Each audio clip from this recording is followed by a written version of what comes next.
Hello, this is Roger Shouse, and this is Jumpstart Rewind. This is part of our Heaven Bound podcast family. Jumpstart number 2975, first written December 1st, 2021. Ecclesiastes chapter 3, verse 1. There's appointed time for everything, and there's a time for every event under heaven. The time between Thanksgiving and Christmas seems to fly. Families are so busy, special events, visiting other family members, so much to do that the fun and the joy of the holidays can become stressful.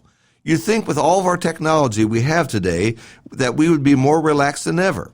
Our grandmas and great-grandmas couldn't throw a load of laundry into the washer, fill the dishwasher up, program the Roomba, and go off to other places. Not back then. They had to stay and wring out the clothes and hang them on a clothesline. Dishes were washed by hand. The room was swept by a broom or a vacuum. We can do so much more. Shopping online, ordering food even before we reach the store, banking via our phones. We found ways to do things without literally ever being in the store. And yet, here we are as busy, tired, and stressed as ever. And Solomon's words seem to haunt us. He says there's a time for every event under heaven, and we wonder about that. We keep telling ourselves there simply isn't enough time. Here are some suggestions that might help. First, learn to say no. You need to say this kindly to others. You can't go everywhere. You can't keep running. Your body needs rest. Interestingly, God built in the Jewish system a day of rest. And now in the New Testament age, we live as if we never need that. Stay home. Put on some holiday movies. Leave your phone in another room. We also need to say no to ourselves. You don't have to make every cookie in the inventory of holiday cookies. For me this year, it's a battle with the leaves. I've already spent more than 3 different days getting the leaves out of my yard, and yet my yard still needs more attention. It hit me the other night. I live with the woods behind my yard. I'm going to have leaves in my yard. I'll get to it when I can.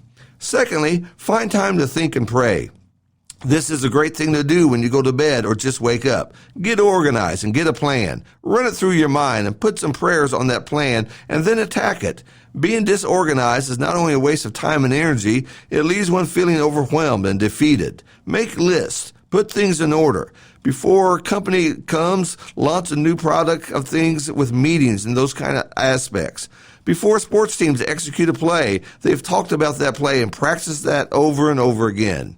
Thirdly, remember the little ones get tired, bored easily, and need time to rest and play. Little ones can't keep up with your schedule, and they'll melt down first. When that happens, your stress level escalates. Keep that in mind as you hurry about this holiday season. And fourth, don't cut God short. Don't skip Bible readings. Don't rush through quiet times. Don't skip a day because there's so much to do. This only sprinkles guilt upon that stress and makes you feel even worse. Not everything will get done, but most that won't get done, no one even knows about that. Your house may not look like the cover of a magazine, but that's okay.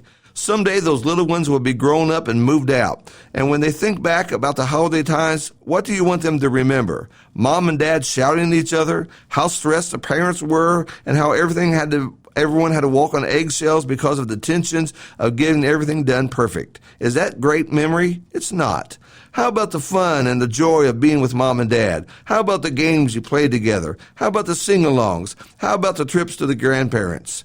In Solomon's grand picture of life, we refer to as the seasons of life, there's a time for everything. His list includes the big things in life, some of which we have no control over. We don't decide when a death will take place. That's not our call. And death wrecks our schedules and our plans. And death happens, even during the holiday periods. The psalmist said to be still and know that I'm God. Psalms 46, verse 1. There's a difference from being still and being idle. The idle is in neutral because he has nothing to do or he doesn't want to do anything. Being still is a choice. It's medicine for the body, the soul, and the mind. I tend to think that worship is that way.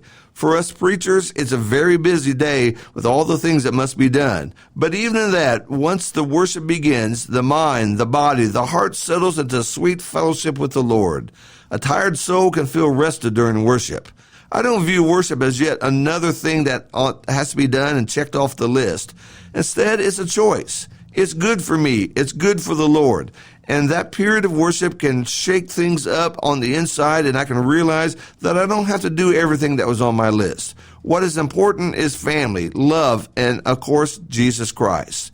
When the Revelation writer mentions rest from our labors in chapter 14, verse 13, it wasn't about holiday shopping and plans that we had in mind. The labors contextually was connected to what they were enduring. They were being faithful in the midst of an oppressive environment. There was a battle going on. There was a work that they were doing. The rest is connected not to Christmas, but the spiritual journey that they were on. Take a breath. You'll be fine. Remember the big picture. Put a smile on your face and remember who you are and where you're headed. Rest for the wearied soul. Rest for the hurried soul. Something we do need to think about, especially in these busy times that we're in right now. Thank you so much for listening.